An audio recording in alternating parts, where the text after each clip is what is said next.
স্বাগত ডিবিসি সংবাদে, আপনাদের সাথে আছি রেদওয়ান আহমেদ। শুরুতেই জানাবো আকিজ বশির ক্লাস সংবাদ শিরোনাম। নয়া বন্দোবস্তের স্বপ্ন দেখিয়ে আসছে জাতীয় নাগরিক পার্টি। মানিক মিয়া এভিনিউয়ে প্রস্তুত মঞ্চ, জড়ো হচ্ছেন সারা দেশ থেকে আসা নেতাকর্মীরা। আমাদের রাজনীতি দলের একটা অবস্থান তৈরি হয়েছে এবং সেটার মধ্যে আমরা আশা করছি যে অবশ্যই জনগণ যেভাবে আমাদের সাধুবাদ জানাচ্ছে এখন, সেটা নিয়ে আমরা সামনের দিকে যাব এবং অবশ্যই আগামী দিনের রাজনীতিটা আমরা সেভাবে করতে পারবো।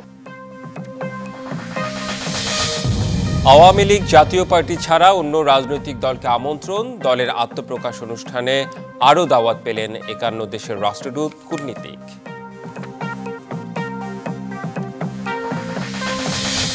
রমজানের বাজারেও তীব্র সংকট বোতলজাত সয়াবিনের। কৃত্রিমভাবে দাম বাড়ানোর কৌশলে শত কোটি টাকার পণ্য নিয়ে সাগরে ভাসছে অসংখ্য লাইটার জাহাজ।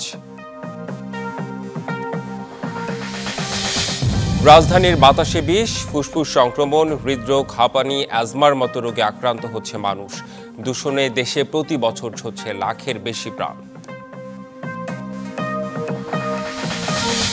মাসব্যাপী অমর একুশে বইমেলা শেষ হচ্ছে আজ। সমাপনী ঘিরে নানা আয়োজন। বাংলা একাডেমি প্রাঙ্গণে পাপেট শোতে আনন্দে মাতোয়ারা শিশুরা।